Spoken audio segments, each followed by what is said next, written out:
G'day and welcome to the Hunting Connection podcast. My name is Zach Williams and I am your host. Here we'll connect you with hunters, fishers and outdoor enthusiasts from around the globe. This podcast will share hunting and fishing stories, including past experiences, and tackle the tough hunting stereotypes our community faces. We hope to be a positive influence to those outside the community while also having a laugh along the way. Hope you enjoy the podcast. G'day and welcome to another episode of Hunting Connection podcast. Today is a bit different than the usual format. Today I have somebody that isn't a hunter at all, isn't an outdoor enthusiast at all, but someone that's looking to get into it. So I thought it would be a great idea to bring him on and just bounce questions off of each other, what we think of hunting, what a non-hunter thinks of hunting and fishing and what questions. And I'm actually going to start taking him out and teaching him how to fish and shoot and go hunting and just see where it goes and hopefully do a few more podcasts as he learns. And yeah, so welcome, Greg. How you going, mate? Yeah, man, I'm good. I was thinking as the intro was rolling, I'm like, this is a lie. This is a lie. You're not going to connect them with someone in the hunting community. This is all a lie. I'm sorry to disappoint you people. No, I think it's going to be really good because I get a lot of questions from people that are just starting out like yourself or who are interested. They've seen it on social media, on YouTube, on Netflix. They've watched Meat Eater and they want to know how to get into it because not everyone has the privilege of growing up in an outdoor family such as I did. Yeah. And being like my grandfather taught me, my dad, my stepdad, you know, I've learnt so much from so many people and I've always never really thought about it until like I've started taking people out that not everyone gets the privilege of growing up and doing this. Yeah, I love that you're looking at it as it was a privilege that they were handing that knowledge down to you, man. Because it's like you're part of a lineage, right? And it is a privilege to be part of a lineage. So it's pretty awesome. And hopefully I can take some of the stuff from you. And I appreciate that you've offered to sort of take me under your wing and stuff. I'm intimidated just sitting in here with all these. We've got bows and crossbows and all sorts of stuff all around. I'm like, oh man, I'm in way over my head. Nah, we'll definitely get you there. We'll ease you in like we've discussed. We'll take you out fishing first and get you a fish. And you've got kids yourself. In fact, that's actually how we've met. Our kids went to daycare together and we met at one of the birthday parties, the 4th or the 5th birthday party, and we got chatting. And you've got a podcasting background, and I kind of picked your mind for it. You're half of the reason why we're sitting down here today. I bought the equipment from you, and I picked your brain. Man, it's so good to be sitting at the gear again. I'm just like, I recognize all of this. I'm watching your technique. I'm like, oh, is he... No, I'm getting judged. No, I'll tell you what, man, you're doing well. You're doing well. And I see the social posts and stuff, and I've listened to a couple of episodes, man, and I'm loving it. So you're doing really well. I'm glad that the stuff ended up in good hands when I decided to move on from that chapter. So. Thank you. You had it up for sale when I was getting into it. It was very fortuitous. It was good timing. I only think I've been bugging you about podcasting for about 3.5 years, asking you questions and what should I get? What should I get? Well, that's it. And now it's time for us to flip that. And now it's time for me to ask you all the questions. And be like, what are we doing? How am I going to do this? And like my big problem is like you're mentioning things like people who've watched Meat Eater and stuff and they're asking you questions. And you've told me so many times to watch Meat Eater. And I know I'm supposed to. But there's just not enough hours in the day. Yeah. So I don't even know how we're going to do this. But I'm keen to do it. I've never done anything at all. And you've been doing it. How old were you when you went on your first hunt? I was too young to remember, so I've been fishing and like there's photos of me, you know, a couple months old out fishing with my grandparents. So that's insane because so I haven't even camped in terms of camping. Like when I was a kid, when I used to go to youth group and we'd go to camps and it was like you were in the bunkhouse and stuff, you know what I mean? And that's about as gritty as I've ever gotten. No, I tell a lie actually, man. When I was I think it was like my 19th birthday weekend. We went and we just put up tents, but it was still at a camping ground. You know what I mean? And I was shit-faced, so I don't even remember what it felt like to sleep on the dirt. You know what I mean? Yeah, I definitely know what you mean. I've been passed out in a couple of campgrounds before in the forest in my younger days. That's irresponsible to go hunting and drink. Surely. No, not hunting. This is camping, partying in forest. Fair enough. Yeah, that's all right. That's a different thing. Oh, no, you drink when the hunting's finished around the campfire at night, but you always be responsible around guns and alcohol and all of that. So yeah, do you have like rituals that you engage in?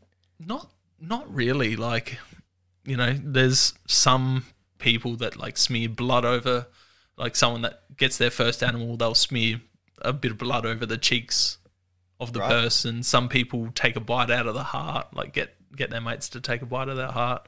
I don't really have any rituals. I'll sit down, pat the animal, say thank you, you know. That's a ritual, that's a ritual, yeah, man. That's a ritual. I don't do it out of like, I have to do this. It's just, you know, something that happens. You feel a lot of remorse and not sadness, but like empathy and remorse, and you're feeling thankful.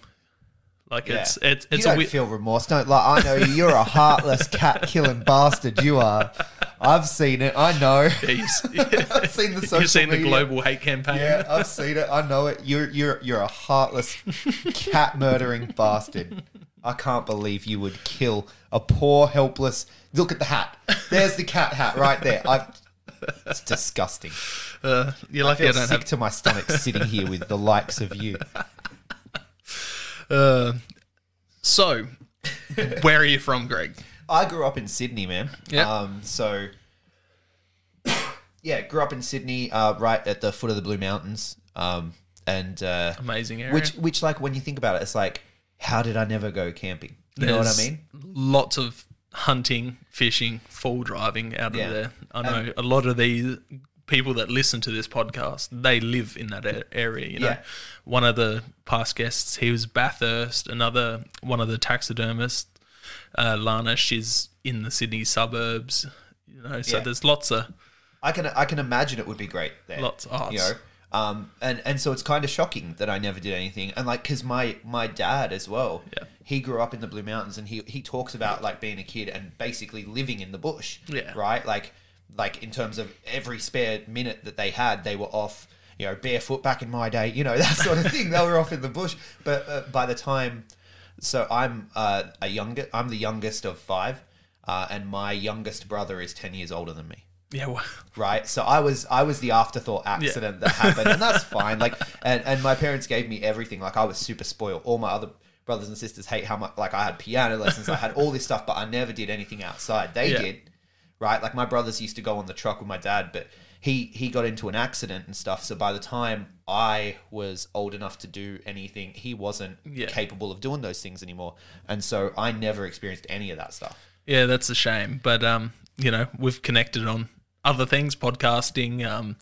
You know, you're quite into your games and stuff like that. So yeah, I'm a geek. I'm a huge geek. This is so not my world because I'm such a huge geek. But at the same time, I'm a massive conspiracy nut. Yeah, I know. So like, we had a lot of fun over lockdown. So I am convinced that the world is ending, and I need to upskill. I need to prepare. So like we've just started. We're learning. So at the same time, so we've picked things that we want to upskill in. Right. So my missus, she's decided that she wants to. She's really good with her hands. So she's like. Fixing furniture, rebuilding things, you know, sanding things down, cutting things up, making new things. And she's also crocheting. She loves to crochet, That's awesome. Right? And so for me, it's like, well, I'm going to get out in the garden because I like a bit of quiet time out there. So I'm learning how to grow veggies and stuff. And then this is going to be my other thing. So I want to start with fishing and hopefully work my way up. And there's no hopefully, you will be working your way up. I will be working my way up. All right. With how long we've discussed doing this, I'm not letting you escape from it. You've got me now. Even if you're screaming, holding a fish. Well, the thing is, the kids want it too. Yeah. Right? Like the kids both, they're like, man, we want to do scouts, we want to do this and all this. And it's like, you know, you're talking about your dad and your granddad handing some of the knowledge down to you and taking you out. And it's like, man, I want to do that. Yeah. I want that for my kids, you know? I want them to have those skills. It's amazing how kids are just naturally drawn to that stuff. Like, even though they haven't grown up with it, they're naturally drawn to it. It's like, it's our DNA coming out. And I see it with my own kids. You know, I went out to the forest with Aiden a few months back, and I carved him a knife out of wood, and he got excited with the knife. So now I've gone and bought him a pocket knife, and so he can learn to carve stuff. And then like lighting a little fire, like he's sitting there watching how I do it. So I've gone and bought him a flint, and so I've got him a little kit with a flint, a compass, pocket knife, first aid kit, all of that stuff to start rolling it through. You know, he's got more than me. He probably knows more than me. I could probably learn from him. Yeah. So it's just something that comes, like, even the youngest, Ollie, is too. Like, when I was lighting the fire, he's sitting there right next to me, kneeling down with his hands on his knees, with his head turned, like cocked sideways, just watching how I'm doing it. Yeah. Just like, Dad, fire. Yeah. Well, that's Like it. And full they caveman. absorb everything, Yeah. man. So like, but it is crazy how even without that exposure, because like obviously you're doing it, and so you bring them along because they're kids, and you bring them along as part of your life. I mean, my kids come along to the skate park and stuff, and so that's like their sort of unusual thing, I guess, is they understand skating and they understand pro wrestling better than most people will, right? And technology. And I've met your kids. They're super smart. Like. yeah. Well, they are. They're really switched on kids, but like, and my daughter especially, it's like just how much she loves nature. She's told me, I think I'm a nature witch. I'm like, oh, okay, cool. Where did you hear about this? So, but like, and she always wants to go out and always wants to go to the bush, always wants nature play. Like if there's a playground and then, you know, a bunch of like tree stumps and stuff like that, she's always going to the nature play. Yeah. You know, and she loves it. And she's watching Bear Grylls on That's Netflix. I didn't even know Bear Grylls was on Netflix. Yeah, he's got a choose your own adventure. It's a I choose haven't your own watched it adventure. because as soon as I found out he stays in 5-star hotels in between filming, I'm like, yeah, nah, I'm out. Well, they've played it. They've played that choose your own adventure thing every which way about 7 times each. What's it like? Is it pretty good? Is it like the old Goosebump books where you chose your own adventure? Yeah, and if you die, you go back and cool. yeah, pretty much. But yeah, I might have to get Aiden on it. You can get him to just lead himself right off a cliff. Like it's pretty. The kids can be pretty sadistic with it. It's like Kids or you? no, the kids. Well, yeah.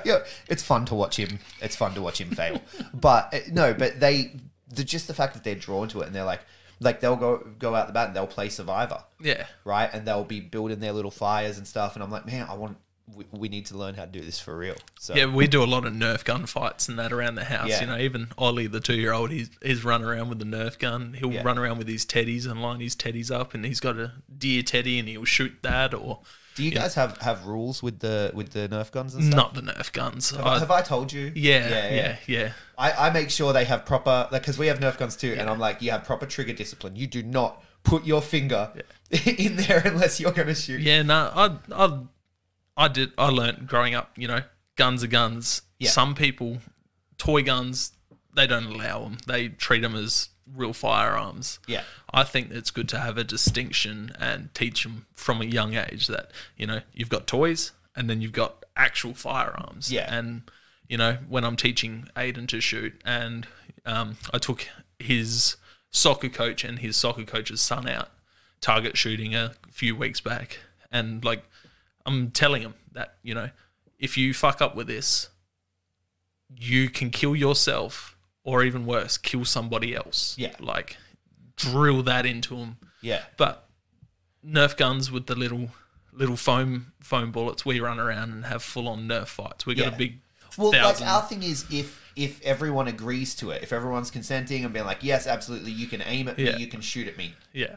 Go for it. Balls to the walls, go bananas, like shoot your brother in the eye. Yeah. We don't want any Alec Baldwin. But the thing is, I just want them to know, like, even though this is a toy, like, these are very powerful things. Yeah. And we're a geek family, and the kids know with great power, you got to have that great responsibility. So they act responsibly around even the toy ones. I've made sure of it. It's good. And, like, with Aiden, you know, we tell him not to shoot.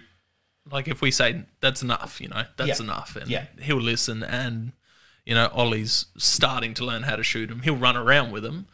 But, you know, I make a very distinct effort to tell him that, you know, you've got toys and you've got actual weapons that can hurt you or other people. So, yeah, I like the distinction. But, yeah, I've met people that, you know, won't let their kids have cap guns. They won't, let their kids have stick guns. And my thing is, like, I've never even held a gun myself. Yeah. I've never held a real gun, right? But I just know enough from reading, from listening to podcasts and stuff, that it's important to have that discipline around them. Like, I know enough to know when I don't know enough, right? And so I defer to other people when other people are like, I've heard, I can't remember who it was. It was like someone on, it was probably like Steven Crowder or something. It's like, make sure your kids know, like, you don't ever, like, this is not, you don't mess around with this. It might not have been him, it might have been someone else on his stuff or whatever, but like, there was that in that vein. And it was like, yeah. And I was like, you know what? I don't know enough about guns, but I do know that I don't know enough. So I'm going to listen to other people and be like, I'm going to teach my kids to make sure they understand that these are a tool, right? Not a toy, but there are toy versions of the tool. So you use the toy version, just like you wouldn't use a toy hammer just willy-nilly. You use the toy hammer when you're playing construction. Yeah. You use the toy gun when you're playing hunting or Survivor or anything like that, like you do. And then when it comes to, if you want to have a fight, if you want to play cops and robbers, whatever, just make sure everyone agrees. Exactly. Exactly. Like, it's, if you don't teach your kids properly, especially when it comes to firearms, they're always going to have that curiosity about them. And that's when kids... Or fear. Not so much fear. Like, you see it more with curiosity, with especially boys. They want to get into stuff and see how stuff works. So if you don't teach them, they're going to want to get their hands on it and teach themselves. Where if you teach them from a young age, and that's the argument with, in the States, they used to teach shooting lessons at school. I think where we should. If you, exactly. I wish we did. Did I tell you about my boy, what he did to the boxing bag we had? No. It was like an inflatable one, right? Like an inflatable, because they'd bugged me about getting a boxing bag. So I was like, yeah, for sure, I want one too. Let's do it. We got an inflatable one, cheap one from Big W, whatever. And he decided one day to try to, to see if he could pop it by jumping on it. I was like, he framed it to me as, it was an experiment. I was just trying to see what would happen.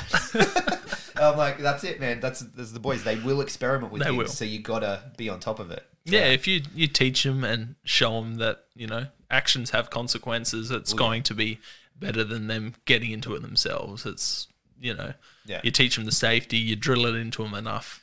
When it comes to the time for them to go out on their own, they're going to know not to fuck around with it because they've been drilled into it enough, Yeah. Like I can't say when I started shooting, but, it was always drilled into me, and I've never known anything different, Yeah, so you would have been taught from very early how to handle it, how to respect it.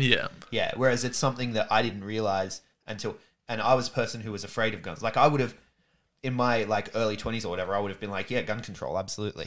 You know what I mean? Until I learned more about history and about conspiracies. Not just, bro, history is not a conspiracy, man. It's not a conspiracy. Depends who you talk to. It's not a conspiracy to say that every dictatorial regime ever has come for the guns. It's not. That's not a conspiracy. That's fact. Yeah. So, Yeah, we could go all day go down the rabbit hole. On gun laws, America, Australia. So yeah, we're gonna start off taking you fishing, and because it's something you haven't done. I've used a hand reel, and I've never caught anything. So something you haven't done. Yeah. So I reckon our best avenue is going to be start off fairly easy, and it's something that you'll be able to take your kids out and do after I've shown you what to do. You know, so in Adelaide, we're pretty lucky. We have places like Mawson Lakes. Unfortunately, the wetlands down the road, we can't actually go fishing because this council doesn't allow fishing in the wetlands. Okay. So it's a council by council thing here. Yeah. Oh, wow. Stupid laws. Don't get me started. But so you can actually go to Mawson Lakes, take a fishing rod, some corn, some bread, and have a chance of catching carp, and there's big goldfish in there. In the lake there, right where I go to cafes with people. Yeah. Right there. Yeah. So you can set up there and go fishing. So me taking you out, you're going to be able to then take your kids out. You probably wouldn't want to eat anything you catch from there. But it's going to get your kids hands-on experience. Yeah. So what is it, just catch and release? No. So carp are an introduced species. Okay. So you have to kill them. Okay. So they're a noxious species. We have a couple of different types of noxious species in Australia and South Australia. Our two biggest ones are redfin perch, which are a European fish that has been brought over. They're quite aggressive. So they'll target all our native species. And then carp, they're mainly bottom feeders. They muck up the water. They suck on banks and cause bank erosion in the river.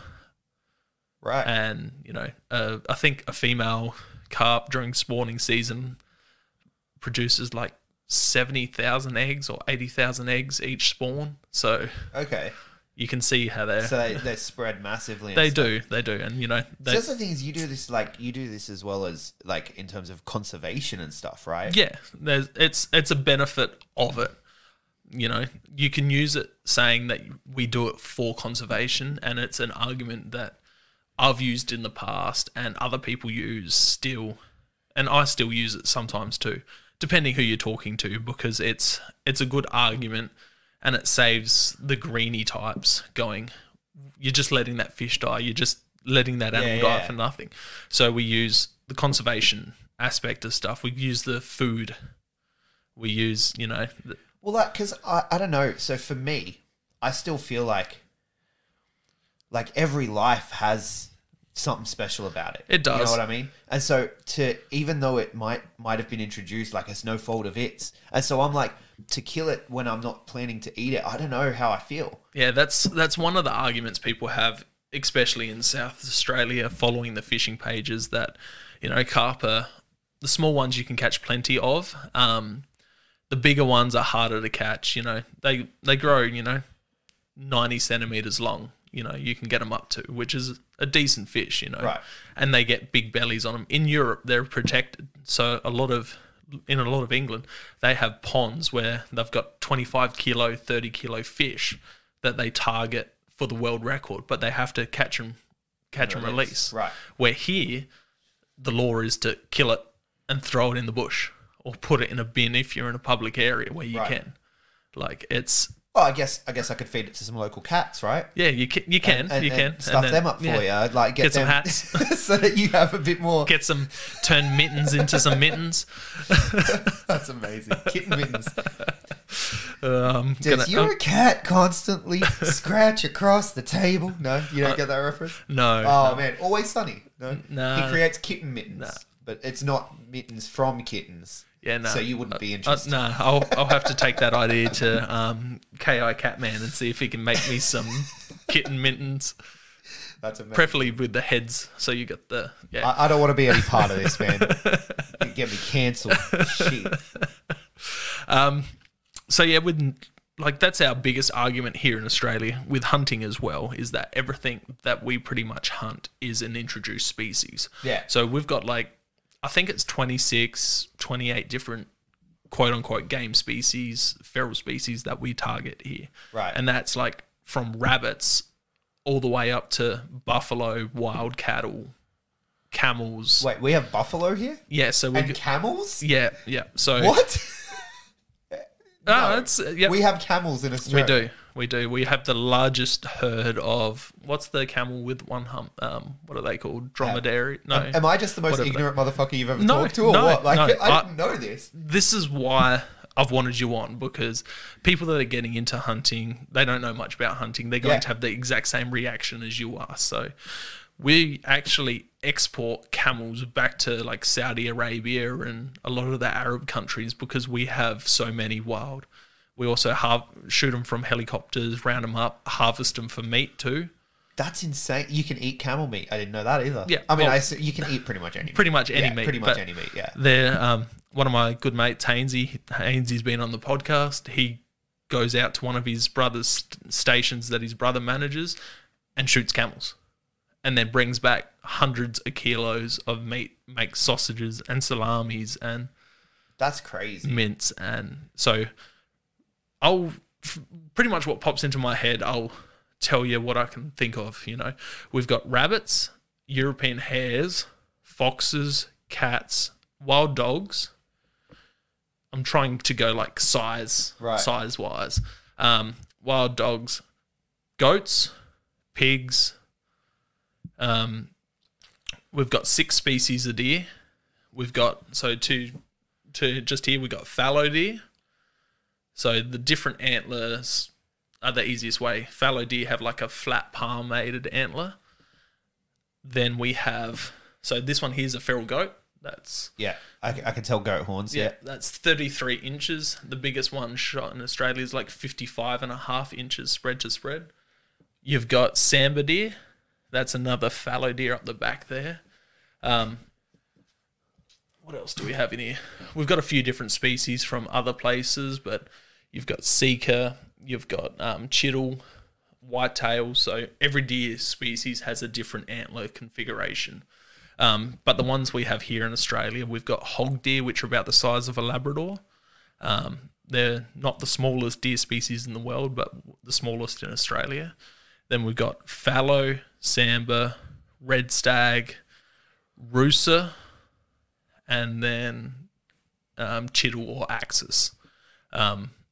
Then we've got camels, donkeys, wild horses, buffalo, bentang, which is like a wild cattle.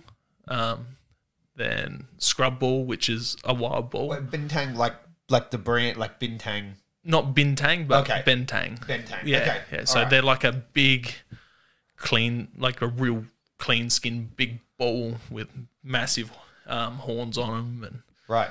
But yeah, they're a huge animal. So yeah, we've got all these different species here. And they're all introduced. All introduced. Right. So camels were brought over to help build the railway tracks. Right. Around Australia.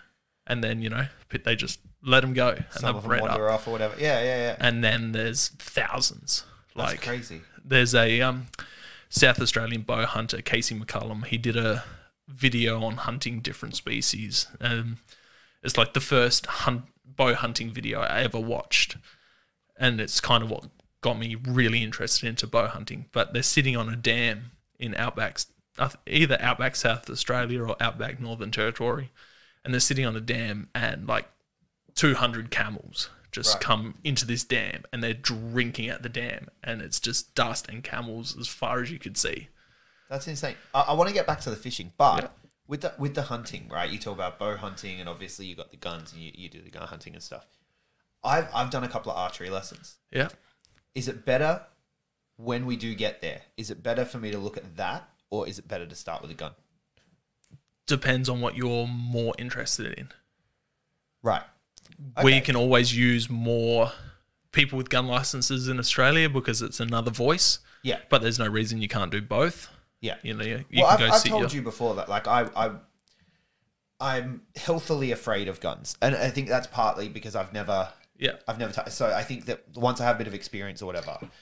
But it's just like, you hear the statistics and you're probably going to tell me how the statistics are bullshit, and it's great. I'm here for it. But the statistics of, you're at more risk if you have it in the home and these sorts of things. And as well, I mean, we're not allowed to use them here for self-defense, even if we wanted to, which is...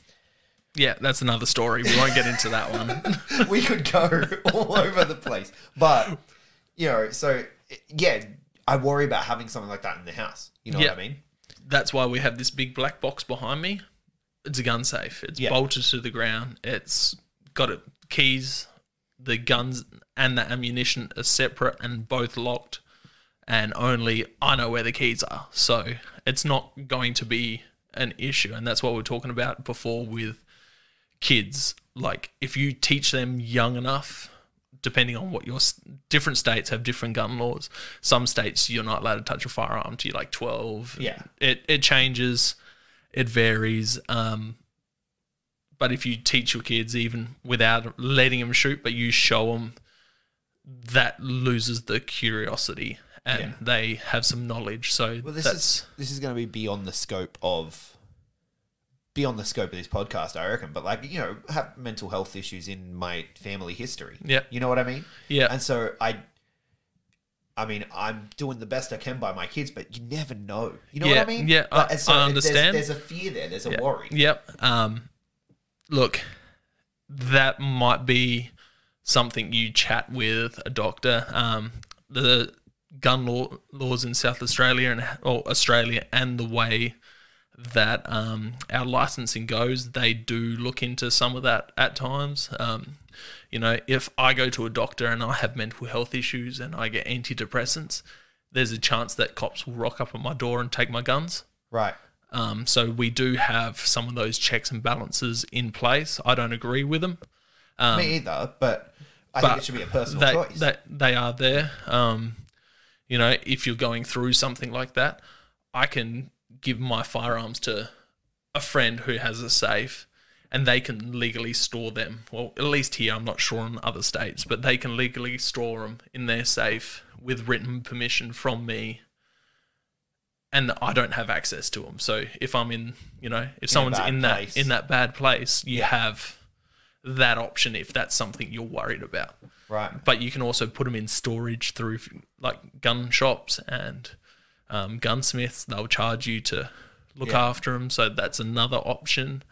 But yeah, we do have these checks and balances. If it's something you're really worried about, archery, but with it's I don't know that I'm worried about it for me. I'm having talking it in the family and having kids. It's you never know how it's going to turn out. You know what I mean? Yeah. And, like for me, my mental health issues, because I think we all have some level of mental health issues. For me, it's mostly anxiety, and what I've noticed is it's way my anxiety is diminished when the more time I spend outside. So, which is crazy. This brings me to my next point about it, is that people that I know that hunt, they either shoot bows, they shoot guns, and they're doing it regularly, they tend to have less mental health issues. Yeah. Because hunters are out there hunting, they're spending time in nature away from screens and all of this has the blue light, all of that has huge issues on mental health. You probably see it like on the gaming side. People that spend more time indoors on games have way more mental health issues than outdoor Z-type people. It's a self-fulfilling cycle with the dopamine and all that sort of stuff. And so I do dopamine detoxes. You know what I mean? I'm very mindful of it, and my life has changed entirely when I've started doing that, and just a half-hour walk in the morning, outside, right? Because for real, I used to do it just on a treadmill. Yeah. But the difference between actually going outside and doing it compared to being on a treadmill and doing it is huge. And then going to that next bit, so the actual shooting part of it, whether you're shooting bows at a target, a 3D target, or you're shooting rifles at a rifle range, all of that anxiety, all your mental health issues, for me at least, and people that I've spoken to about it, if you're having a bad day, you go shoot the bow, all of that stress, all of that anxiety seems to go with the arrow. Yeah. You're putting it, because you're focusing on that one thing, it seems like all of your issues, all of that, it just goes with that shot. Right. There's something almost primal about it. Even if it's just plinking targets. So plinking targets usually refers to someone shooting a 22, which is a 22 caliber small round rifle. It's a rimfire. But you're just hitting small still targets or cans and bottles, all of that. If work's been stressful, I'll go sit out at my hunting property and shoot some cans and bottles, and you're having a hell of a time. You're not all of that anxiety and all of that goes down. So it depends on how you look at it, who you speak to, but as a law-abiding firearms owner, this is stuff that we have to think about. If you're suffering with something and you go speak to that doctor, you could lose your firearms for 10 years. Yeah. It's something we have to worry about. And I was listening to one of my mates' podcasts, Send It Mate podcast, and they were talking about the different things that will stop you from getting a firearms license in Australia. I've had multiple friends who got, busted with weed when they were 16, 17, and they're in their 30s now and they've gone to go get their firearms license. No, automatically red flag. Wow. You know, like one of them had to write a letter, like a judge of character letter and all of that. And still, this is probably almost 2 years he's been going through the system trying to... For having a bit of grass. Yeah. That's it. Like that's all it took. All it takes, man. And this is, you know, normally that minor stuff doesn't, but when it comes to this stuff, they use anything they can. Like in some parts of Australia, I'm not sure exactly on the states, but I think Queensland, New South Wales, if you get too many speeding fines or red light tickets, they can take your firearms license away. Yeah. Do you know much about Tasmania? Not heaps with their firearm laws. Right. Because I'm eyeing Tasmania, just saying. It looks like a nice place. It's good. They've got crappy deer hunting laws. Damn. So they're a game species down there. I say damn like it'd affect me, yeah. But I'm looking forward, you know? It's great because they're not classed as an introduced species down there. They're managed as a game species. Okay. But with saying that, they only manage most of it through April. Like that's their actual hunting season. So right.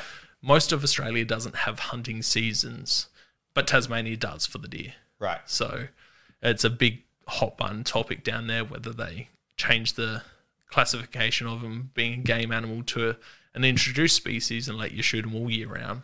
But it also gives the governments like the ability to go cull them out of all the national parks and all of that, where they don't let you hunt and just wipe them out. Like that's most of the environmental agencies' plans is to wipe them all out, where, you know, majority of hunters see them as a resource, but they need to be managed both as a resource and as an introduced species at the same time.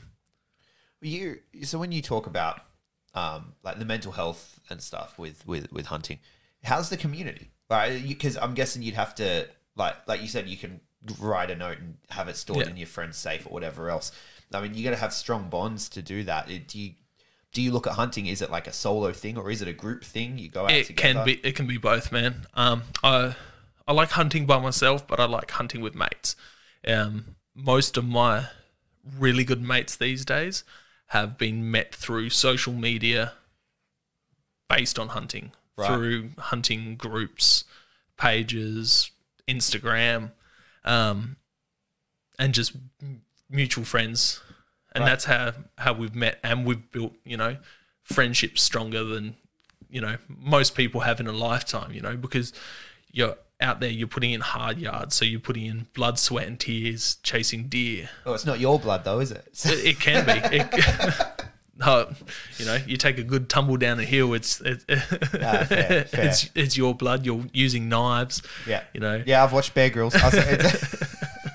So you're building these bonds through doing something hard, and you're doing it together, whether there's two of you out or three or four of you out. You know, if someone's taking their first animal, you know, you're sharing that emotional time through them. Yeah.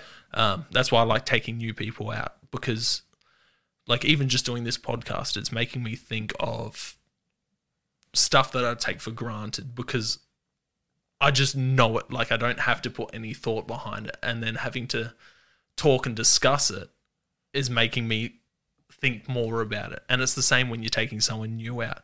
So they're asking all these, what you might think is a basic silly question, but it's having the person that's taken the new person out really drum it out and makes it better for themselves.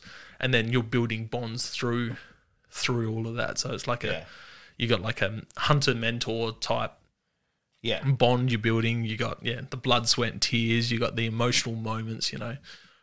Like I've seen grown men cry like through hunting an animal, like just because it's you are taking something's life, so it can be emotional. It can, like, it comes out like people laugh and joke, trench humor type stuff, but people cry. People need 5-10 minutes to themselves just to process it all. Yeah. Some people don't speak. Some people, you know, like I said, sit down with the animal, but you're sharing all these raw emotions while you're out with people. So it's like that's how we've bonded for hundreds of thousands of years. Yeah, you know? yeah.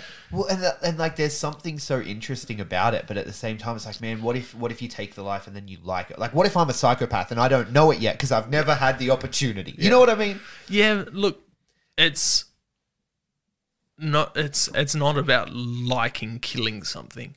It's all the things that lead up to it, and all the things that lead. Like, you can't say you don't like hunting. Like, you like hunting, but it isn't fun, because it is fun. Yeah. Like shooting, hunting, but it's everything that leads up to it and everything that leads after it. So once you've shot something, you've got that remorse and raw emotion stage. Then you get into, you're gutting it. Then you're skinning it. Then you're seeing the meat side of it. Then you're taking that home. You're feeding your family. I go to work. I give stuff to mates. Yeah. I've given yourself. You've given us stuff, yeah. Stuff, you know, at the start of the pandemic, you're like, when there was a bit of a meat shortage, you're like, hey man, can I have some meat? Yeah, yeah. You know, we're down, the shelves were empty. We're like, holy crap. Like, is that, what do you got for me? And exactly, you know, I got the big chest freezer there, and like, sharing it is a part of it, you know. Both of my neighbours, either side of my house, I've given them venison. I've given them goat, you know. They want to make that illegal, though. No. I saw it. I saw it in the newspaper. Fake news? Fake All news, right. man. It's been... Good, because that worried me. I was like, oh, it's starting. Yeah. I try not to speak about this too much, but, you know, everyone shared it. I shared it. It was just new legislation it wasn't new legislation, it was just worked on. And it's just how that individual bit was worded. Right. But it's not the whole piece. I actually listened to a good podcast on it today with a guy who runs Blood Origins podcast. He's a South African dude that lives in America, but he got two guys from Victoria on it. So one from the Australian Deer Hunting Association, and then one from the SSAA, which is the Sporting Shooters Association of Australia. Yeah. And they debunked it, broke it down. Right. But it did worry a lot of people. Yeah, well, I saw it. I think I did see it when you shared it, but I also saw it in spreader of fake news. I also saw it in conspiracy circles and stuff, because, you know, they're coming for us. And the Rogan farm, growing your own vegetable things probably went around. Yeah, absolutely. Well, like, there was a situation here with a woman who found some wild mushrooms in amongst her grown mushrooms, didn't realize it, ate them, they ended up in hospital, and I'm like, oh, here we go, the fear campaign started, they're going to ban backyard gardens, you know what I mean? Like, that's where my mind's at with. So mushroom season every year, there's people that end up in hospital, and they always do articles saying, you know, it's the fear on the article, you know what I mean? Yeah. And that's why like they're trying to do something. I stay away from media at the best. So I've got some friends that are, you know, First Nations. Yeah. And I didn't even think of it in regards to it. I was just like, mentioned it because I'd seen it that day, and they were like, they were like, they're coming for us, because they're like, that's an assault on our culture. Yeah. So that a lot of those laws don't affect Aboriginal people, First Nations people, just because they have different rights to the land than we have. Right. So, you know, in South Australia, as far as I know, Aboriginal people don't need to have a hunting license. Okay. And they can traditionally partake in their hunting culture and hunt and gather, as long as it's not like a fully protected species. Well, that's good. Something like that. Yeah. So I'm not too sure on the regulations. You talked about, you know, all the introduced species and stuff. Do you hunt any native species? So we do pest control on kangaroos. You need tags to do so through, you know, our parks here. But you know, that mean you need tags? I have no idea what that means. So pretty much you need a permit to do so. Okay. You can't just go out willy-nilly, shoot them, harvest their meat. So they're like, yo, dog, I heard you like licenses, so I've got some licenses on top of your licenses? Pretty much. That's amazing. It's just, you know how it works, but it also stops, you know, people going out shooting shit willy-nilly that's native. You know, people tend to look at our native animals a bit more sensitive than they do our introduced species. Yeah. But at the same time, roo's good eating. It is. It's not as good as deer, in my opinion. Yeah. Venison's way better, but also kangaroos are heavily overpopulated. Yeah. Whether it's on a farming standpoint, whether it's on like a road safety standpoint, like there's certain spots you drive down and you're going to hit a roo. Yeah. Like, Yeah. and I've hit, dozens, but luckily nothing too bad. It's the kids asked me. The kids asked me when they've seen the kangaroo signs. Yeah. My boy, he's been like, "Oh, can we come back and see some kangaroos?" I'm like, they're normally out like around like 3 to 5, like 5 a.m., like right twilight here. Yeah. Like that's when they come out, right? Yeah. And I'm like, and they tend to get hit by trucks. I don't know if you really want to come out here and try to see one. But he wants to. And I'm like, it's not a good idea. They're pretty corpuscular, so they move on, that morning and last light and feed through the night. But we can definitely go take your kids out and see kangaroos. Yeah. They'd love that. Yeah. Well, because that's the thing is, so we'll bring it back to the fishing now, I guess. Yeah. Because like it's for me and for us as a family, it's like, okay, so we want to get into not just hunting and fishing, but also camping, which I know is something that you're going to have a lot of knowledge about as well because it comes with it, right? Yeah. So that's, definitely we want to get into that because and go on some trips and do some stuff because we have nothing. We have no idea. We don't know what gear to get. Like what tents do we get? Do we get swags? Do we get, I've got no clue whatsoever. And there's so many options. There is. Anytime I go to research it, I imagine it's the same way someone who's like, I've never picked up a skateboard in my life, but I think I want to try it because it looks cool.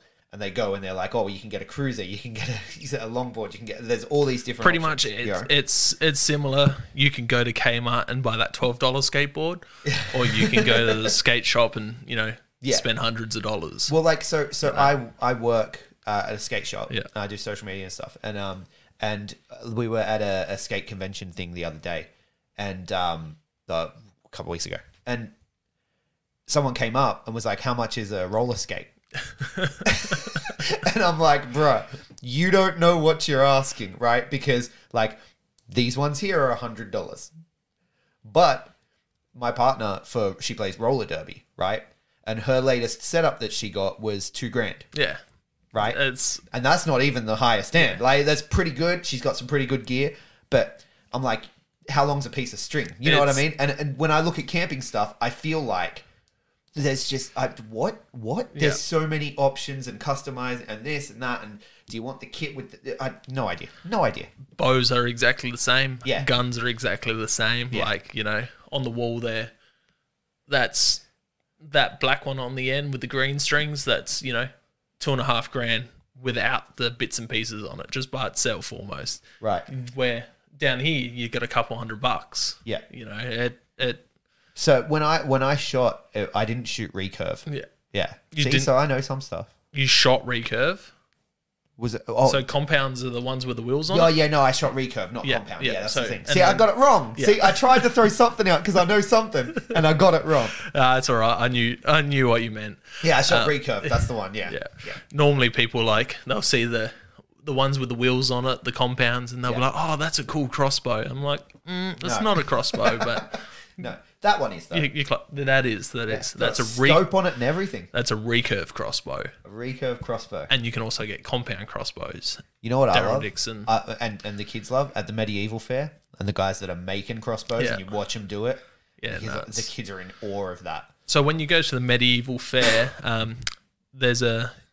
most of the time there's a girl there with a taxidermy stand. She sells skins, bones, antlers. Yep. That's one of my good friends, Drinking Brittany. horns. Yep.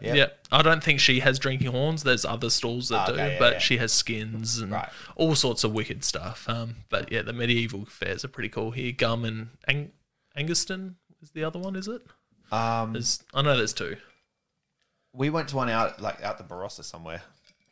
Yeah, I think that was the Anguston one. I'm not quite sure. But yeah, back to fishing. Yeah. Camping and fishing. I have no idea what to get. That's the thing. What do I get? Depends on what your budget is. Depends on how comfortable you want to be. You've got a partner and kids. Like, you got to think of them as well. Yeah. Me, I'm okay with a swag. Right. I can roll out a swag with a sleeping bag and a pillow in it and be fine. Yeah. But once you start bringing a partner into it, they'll want a tent because a swag can be claustrophobic, and people tend to get claustrophobic in swags, and it's tight, and it's not 100% waterproof. You know, they're pretty waterproof, but then you'll want a tent, but you've got 4 people in your family. So you don't want to. Normally, when I used to work at BCF, I'd tell people that a 2-man tent's good for 1 person. Yeah. A 4-man tent's good for 2 people. Right. So you really want about a 6-person tent. Okay. For 4 people. Then you got to work out what you're sleeping on. So you find a tent, whether you spend a couple $100, BCF, Tent World, Anaconda, they all have specials at times where stuff's half price. You speak to them, majority of the time they'll know what they're talking about. Then you can either get stretchers, you can roll swags out in the tent, you can get inflatable mattresses that you see. Mattresses for that one guest. Yeah. I hate them. Yeah. They're shit. I hate them too. But you can also get self-inflating ones. Okay. So they have cushioning in them, they've got foam in them, but you do the valve and they suck in air. Right. They're much more comfortable. They're not as thick. They're a good option. Then you want a sleeping bag. Mm-hmm. Can't we just strip some leaves, pile them up, get a fur? For you, you can, but I doubt you'll convince your partner and maybe the kids, but... Oh, yeah, the kids would be into that for sure. But yeah, it changes, man. You know, end of last year, we went and got a camper trailer to make things a bit more comfortable. Yeah. And the kids have stretchers. You can get bunk bed stretchers, which are great for kids, but then you also need a warm sleeping bag too, because you've got that air that sucks in underneath the stretcher material. So you want, -5, -8 sleeping bags. Right. All sleeping bags come with like a comfort rating and an emergency rating. Right. So usually, like comfort rating might be rated at like 0 degrees, but comfort level is 5, and then extreme survival ratings like -15. Okay. So it will keep you alive, but it won't be comfortable. Like it's just enough to. So right. Okay. I like so a good. Like you'll still feel the cold, but you won't get hypothermia. Yeah. So it changes. You'll see these ratings on sleeping bags when you go buy them. Yeah. And that's what they mean. So you've got the 3 ratings on there. There'll be like 1 higher, 1 in the middle, and then 1 pretty low. So it just depends on what you're chasing. Fishing can be the same. You can go buy a Jarvis Walker special. Yeah. For $15. Okay. It's good to start with. I saw at the newsagents. Yep. I saw a fishing rod in a magazine. Yeah. It was like Fishing Australia or something. It was $50. And I had a fishing rod in it. I'm like, this can't be good. I don't even know. Look, it's the same with everything. Guns, bows, camping, skates, everything. Yeah. There's your lower end stuff and there's your higher end stuff. You got your middle end stuff. It will all get you started. It just depends on what your price range is. Right. There's no point going out and buying top of the range when you don't know if you're going to enjoy it or not. Yeah. And there's no point, if you're going to do lots of it, buying the cheapest of cheap.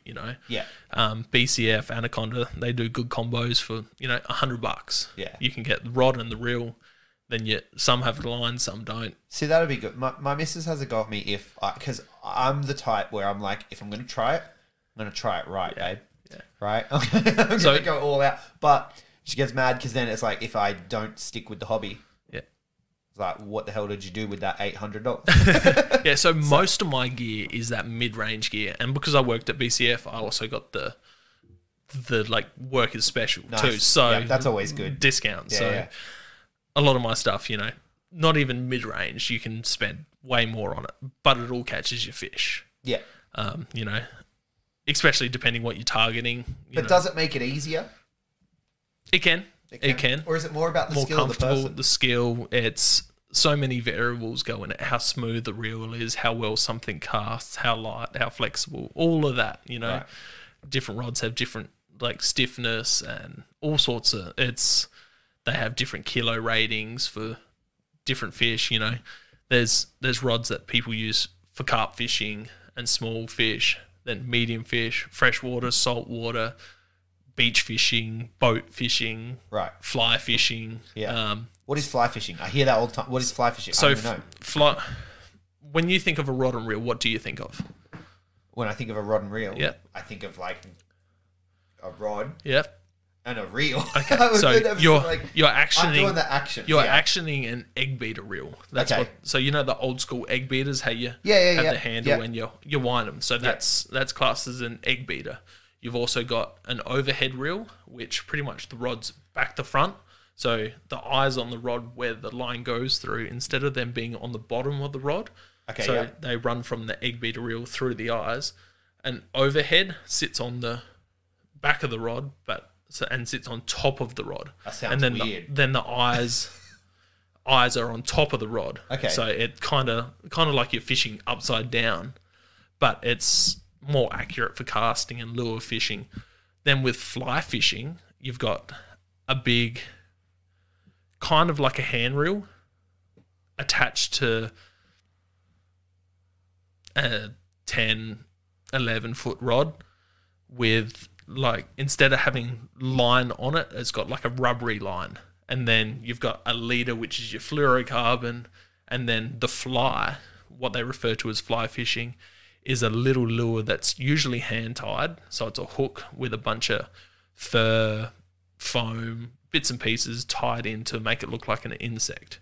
So with that's where it gets the name. With a normal rod, you're casting out with bait or there's hundreds of different types of lures. Yeah, you put the worm on the hook. Yeah, you put the worm on the hook. You cast it out. The sinker thing that makes it dip down lower, right? I know that much. The sinker. So you just sit it out there, you tighten your line just enough so it's not moving, the line's straight, and you can see your bites.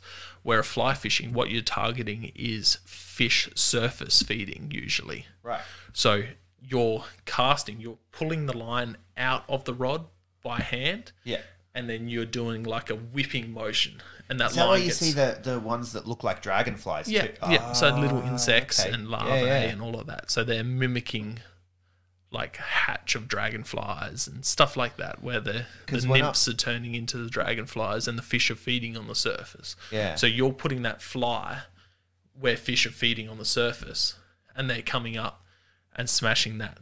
But usually when you're fly fishing, you're sight fishing. So you're in a clear stream where you can see where fish are surface feeding. And what you're trying to do is stand back and pull that line out and then place that fly right where those fish are feeding. Right. Rather than... And so in those instances, you would rather just shoot them with your bow? Depends on the species. I've seen you do that. I've seen it. So here we can do that for carp in the backwaters of the Murray only. Another introduced species here we have is trout. You'd know what a trout is. Yeah. I bet you played RuneScape growing up. No, I never actually. Really? Never. No. That surprises me because even I did. No, but I see, because my dad could no longer go out and do these things, he had, was it Rex Hunt's Fishing 97 or whatever on the computer? So, like, I've played some fishing games on the computer. Yeah, so it all changes. Like, as we were talking with different types of bows, different types of rods, different types of methods, there's different, like, there's fake baits, there's real baits. Yeah. Then lures they can dive, they can be on top of the water, they can spin through. So I know bits and pieces because like I said, picked up from my dad. And like, that was one thing I remember as a real young kid being like, how's he, like I understood the lures that looked like a little minnow or whatever, but like, how's he catching things with something that looks like a dragonfly? I'm like, that doesn't make sense. No fish would be stupid enough to be like, oh, this thing that normally flies is in my habitat now. I'm going to eat it. Well, they do. No sense. Now that I know that it, like you skim along the surface, right? Now that I know that. With the fly fishing, you are kind of skimming across the surface, but you're more trying to place that. Like target it right in front of them. Yeah. And then like pull it along in front of them. A little so that they go after it sort of thing. Yeah. So it's the movement and the vibrations and the look. That's why they mimic it. Yeah. There's wet flies, there's dry flies, there's all sorts of... Fly fishing goes over my head. I haven't caught anything on fly yet. Right. An average fisherman. Yeah. But what you're saying is I won't go out tomorrow and shoot a trout with my bow. No. So they're introduced as well, but they're a game species pretty much. So they're targeted by fishermen, and they're pretty well respected, even though they were introduced here. You know. Yeah. Tasmania, amazing trout fishing. Victoria, amazing trout fishing. So your licenses in Victoria actually go to stocking trout in streams and big reservoirs and stuff like that. But when we go out fishing, when I take you, we'll go out targeting carp first. Yeah. Just basic. We'll use corners bait, normal rods and reels, egg beater, probably 2 hooks, sinker, as easy as it can be. And you just sit there and wait for a bite. Right. Once we do that, we'll get around to taking your lure fishing, whether I take you out in the kayak and we paddle around the reservoir and try for some native species in the reservoirs, or even just redfin perch, which is that introduced species I was talking about earlier. Yeah. They're probably one of the best fish to learn how to lure fish on. And lure fishing, pretty much you're casting and retrieving. Where bait fishing, you're pretty much casting in a spot and just leaving it there till you get bites. Right. So... And this is the thing where, with me at least, and I don't know if I'm exemplary of other beginners in this way, or if it's just uniquely me. But I talked about the healthy fear and respect of guns. Yeah. I also have a healthy fear and respect of nature, and a healthy fear and respect of water. Right? We were talking before we started about Kevin Smith. Yeah. Right, and Kevin Smith talks about how you just don't go in water because it's not your domain. We're not built to be in there, right? And depends if you look at the aquatic ape theory or not. But so I'm down for dock fishing and stuff. But then when you start talking about being in a boat and all that sort of stuff, I'm starting to be like, oh man, I don't know, I'm in over my head already just talking about it. Well, you won't be in over your head. You'll be sitting above the water. So you know what I mean, though. I'm not going to make you wade into you at your chin. But I do have that sort of I don't know. I guess it's going to be an exposure therapy sort of thing because I'm going to have to get used to it. Oh, it's completely different to what you've ever done. You might have done bits and pieces in games and that before. Even you picking up a fish is probably going to be really, really, really funny. I haven't thought about it. Even one of my good mates, Ilias, I took him out to shoot his first carp, and he's picked this carp up after he shot it with a bow. And, carp are pretty slimy, they're scaly, they flop around as you pick them up, And he's screaming like a little schoolgirl as he's doing it, I imagine you've got to grip it pretty tight. You do. But it's amazing, watching someone who's never picked up a live fish before pick it up and, they're squirming and fidgeting and... Yeah. Well, because I dread the idea of seeing, a still alive but injured animal on the side of the road or anything because I will want to help. Yeah. But then I'm like, I don't know how to touch you, bro. Yeah. So I normally don't. Yeah. That type of situation, I just go straight to putting out the misery rather than calling someone out. But that's where I'm worried about whether I'm even gonna be able to. You know what I mean? Yeah. Well, it's in your DNA. You can do it. It has to be, right? I'm here, so I have to. I get you. All these people that say they can't do it, if you're in a life and death situation, you'll figure it out. Which today you're not going to be in a life or death situation, but if you've got someone there guiding you and explaining to you, moving on from fishing, I'll teach you how to shoot. Yeah, we'll go out and do some target practice. Probably go out spotlighting after that and aim for rabbits, hares, foxes, small game. Right. Under night, driving around at night time with a spotlight, shooting them. You find their eyes and then you shoot them from there. Well, the eating is a big thing for me, and I love the rabbit too. So. Rabbit's great. Yeah. European hare's good. Yes. Great in stews. Yes. Foxes, I wouldn't eat, but you can if you want to. I'm not going to judge. They make some pretty... I'll probably give it a try. I'll try anything twice, right?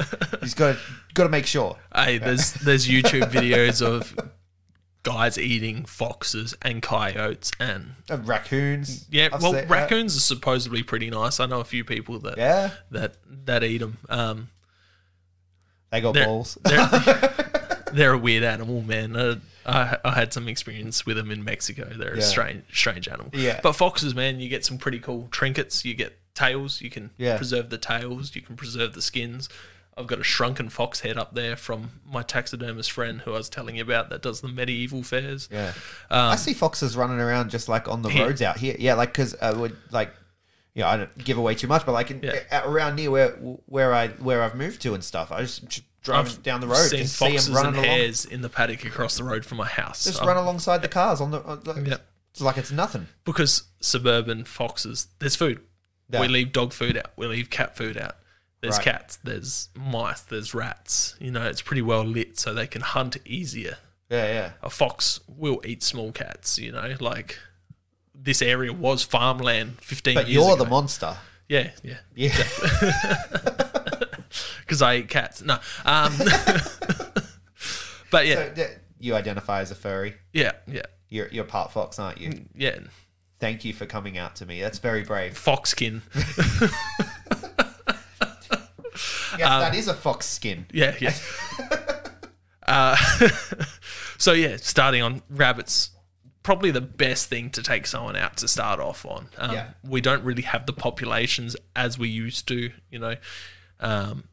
growing up, doing schoolworks, you've seen all the rabbit plagues and stuff from back in the day.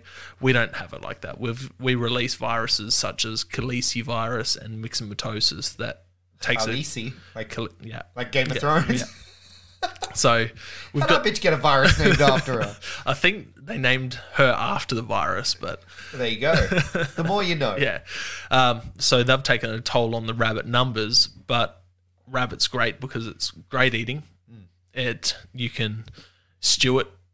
I love Kentucky frying it.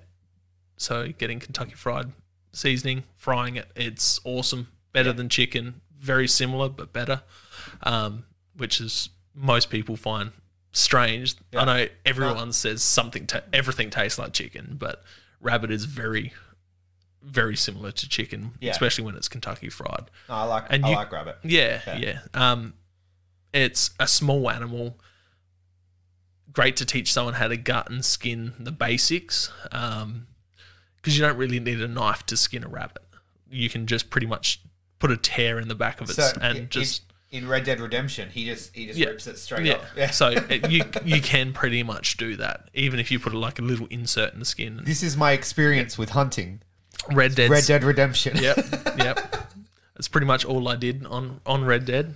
It was good fun, man. I killed so many hours doing that. I preferred Red Dead Undead Redemption. Yeah. The zombie one. Old school one. Yeah. So good. And then we'll work your way up to a deer if you feel comfortable doing that. Right. Once we go through, this could be a year down the track, but I want to get you to that point where you take your first deer. Like I said at the start of the podcast, we'll try and do a couple. I'll take you out fishing and hopefully successful. It's easier than hunting. And then it's something, I reckon I'll take you out first by yourself, and then we can do one with the kids, because everything's harder with kids. You know what it's like. Yeah, no, I wouldn't try it on my own first. Yeah, for sure. And then, maybe do another one after that and some target shooting, just so you've got a little bit more experience and knowledge, and then you might have more questions. And then hopefully within a year's time, we get you to the point where you can, I don't like using the word harvest, but lots of people do, harvest your first deer or something along those lines, and then you will get to learn how to skin, butcher, break it down to all the different cuts. There's just so much that I can't even fathom. Like, so when you're talking about you make holding the fish for the first time, or people, experiencing their first kill and wanting to sit with the animal, or needing to have a minute to cry, and it's like, those are the things that obviously it's for me, because I'm a conspiracy nut. The world's ending. I need to be prepared. And I want to be able to feed my family, and I want to upskill in that way. But there's also the pull to those moments that I can't even wrap my head around what they might be like, because I have no context at all for what that could possibly feel like. It's like in the past you've sent me messages. You're like, hey, I was watching this show. The blood was coming out like this. Yeah, I was watching Dexter. Is that how it happens in real life? I'm like, yes and no, and like it's unless you act like I struggle watching movies and TV shows, and you ask my wife Kim. She'll tell you, I sit there and pick apart. I'm like, well, no, the blood's not going to look like that after a day or two. The blood's not going to be like that. You're one of those psychos. That bullet's not, that's not how it would work. Yeah. Oh, Walking Dead where the bolts from the crossbow aren't even going through the zombies' skulls. No, we all have our areas like that, because again, like if we're watching a show and they do like a flashback to the 70s and people are skating, we're like, those skates weren't around in the 70s. Like, so I get you. We all have those bits. I get you. And yeah, like I've said to you in the past, like unless you ask these questions to someone that like Facebook's hard, because if you ask these questions on Facebook, you've got all these people with all different degrees of experience, just pull everything apart, and argue. Everyone, opinions are like assholes. Everyone has one. Well, there's going to be regional variants to opinions as well, and all sorts of stuff. Regional, there's different laws, state by state, country by country. Like me shooting European carp with the bow. Yeah, like I've there's been times where I've gone out and shot 140 with a couple of mates, and you shoot them. Throw them on the bank, leave them. You post those photos on a European carp fishing page, and they're shocked. You're deleted straight away. Like, right? Like these carp are a trophy. Quote unquote trophy. Yeah, I get you. Trophy doesn't always mean like horns and antlers. You'd think they'd understand though that it's different in different places. People don't, man. It's even though they're part of the culture. Even though they're part of the culture, it changes culturally. Right. Like, we have all these animals, like even with like First Nation, Indigenous people, like depending on the area they were is depending on the totem animals that they had. Yeah. And and some had turtles, so they didn't hunt turtles. Some had goannas, so they didn't, there's all different things. So, even though that they're all doing the same thing, they all had these animals that they didn't, and that's every culture. Native Americans, people through everywhere, had these totem animals. So it happens here, like, there's animals here that we can shoot and eat, but they're quote unquote protected and we can't. But, emus are amazing eating, but we don't have a hunting season for emus, where they're basically a giant turkey. Really? I've never even thought of eating an emu. This is a weird one, but TikTok, I was watching videos on TikTok the other day of First Nations, Indigenous people cooking emus. Yeah. And echidnas and... Well, they just smoke them. Ground ovens and all of that. And they're doing it as traditionally as they can, but it's we've got all this stuff we can harvest here. I've heard people talk about like the wombats too. Yep. So I'm like, wow. Apparently echidna is amazing. Yeah. From everyone that I've spoken to that's eaten echidna, apparently it's it's amazing. But yeah, I'll just have to try it one day with some First Nations people. But it's hunting's a strange one, because depending where you are is depending on what you can take, what your ethics are. Ethics are down to every person. Well, I see. I'm of the mindset that if I'm going to kill an animal, I have to make sure every part of it has gone to use somehow. Yeah, and I understand that. But also, because we do a lot of pest control here, we do shoot animals and leave them at times as well.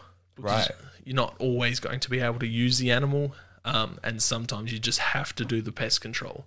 Because in South Australia especially, we're only allowed to shoot on private property. So if the owner goes, we've got way too many of these, we want them shot out, whether it's rabbit, hares, foxes, deer. Yeah. You do what the owner asks you to do, because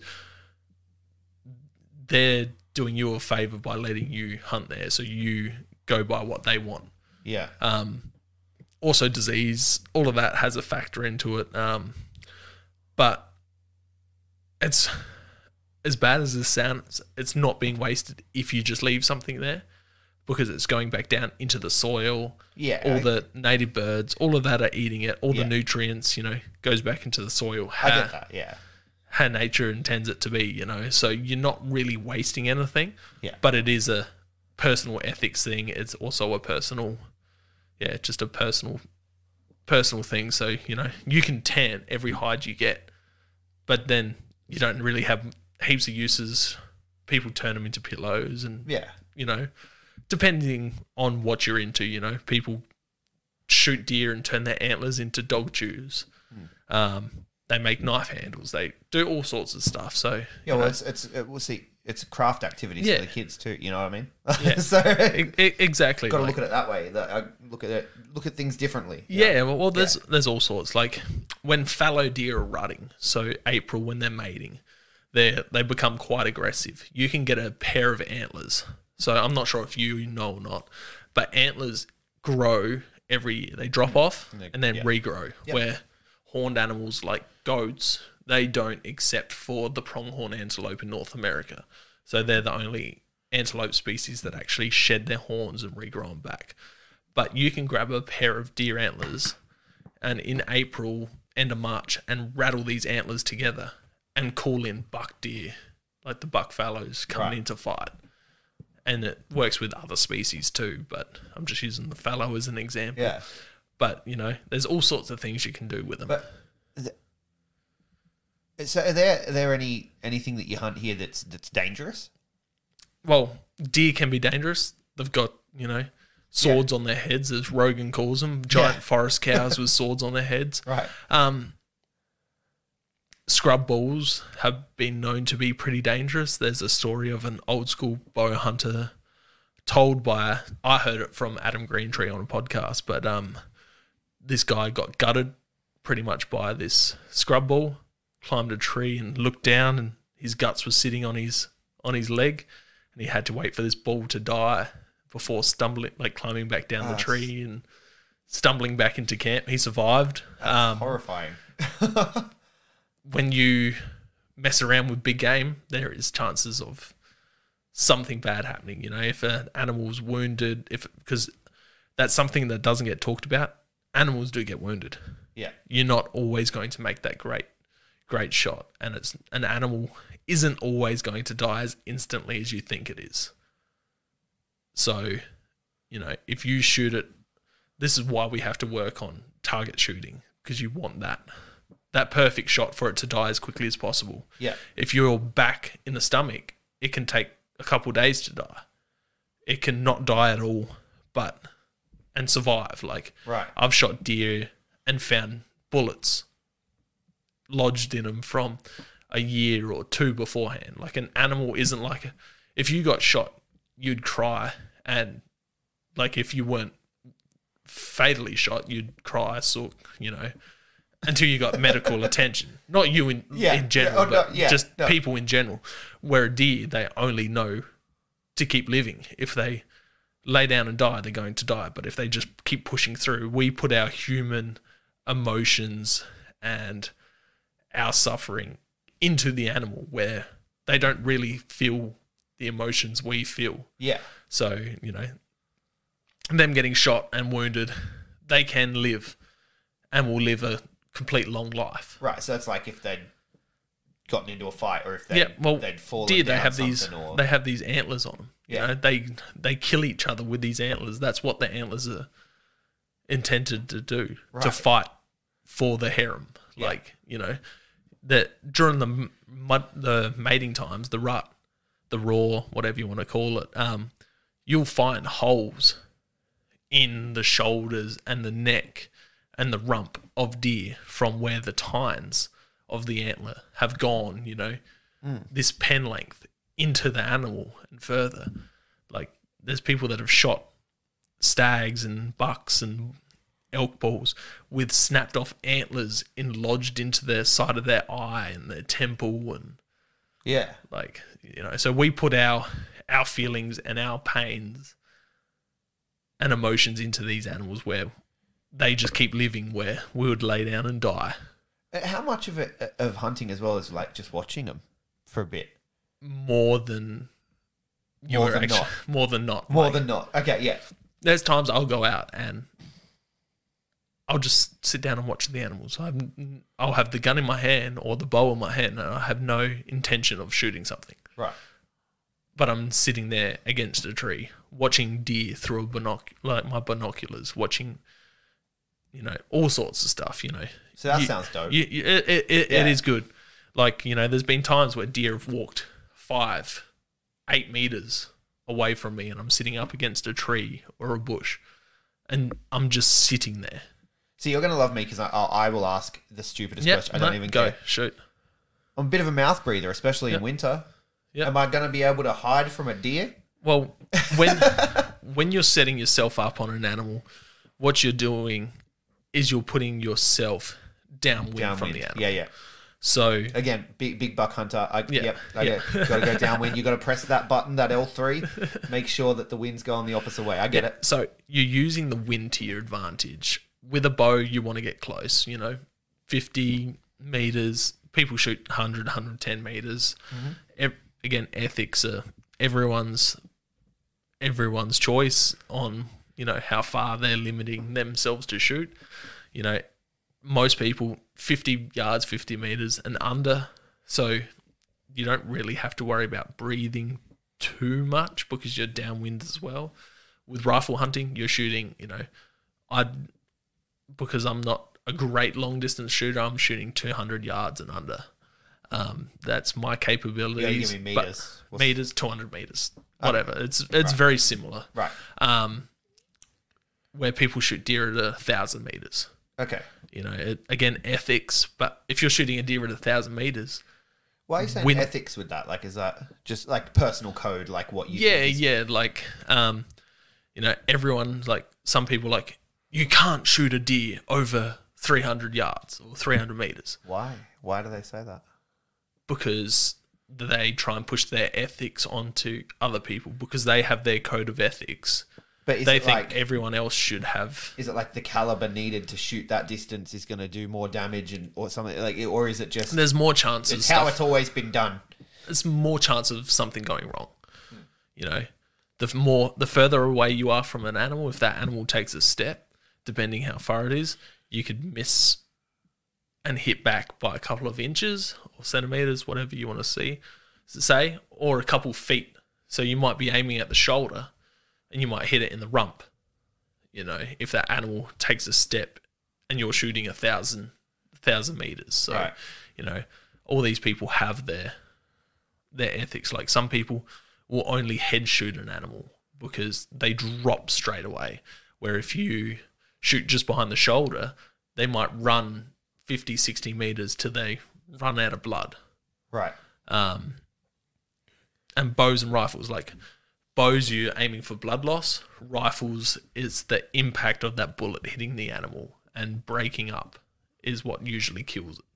But you can still, an animal can still run 200 meters downhill up, So, and so then you got to be able to track it too. You can. Yeah. Because not every shot's going to be great. Right. Blood, you lose animals, you do, it sucks. I get emotional, I kick myself, I've lost animals. It's not something that's talked about lots. Everyone shows their successes, nobody shows their failures. Right. So it is a hard one, man. Yeah. That's something, do it, man. Show the failures. Yeah, I do at times. But with showing the failures, because we've got such a anti-hunting community these days who actually troll through social media to find these failures, then they use that against us. Look how awful. Yeah. The RSPCA is constantly gunning for us. Well, they're not gunning. They wouldn't believe in that. Yeah, they kill more animals than hunters do every year. Oh, really? Or shelters. Oh, yeah, right. Animals don't find homes. What do? Gas them, Yeah, that's okay when we do it. Yeah. It's because we do it with love. Yeah, well, so do they. and and chemicals. That's a bit ridiculous. Yeah, it can be a touchy subject. Was there anything else you want to touch on, man? I'm keen to start. I'm keen to go and catch my first fish and let you laugh at me when I squeal. Oh, I will.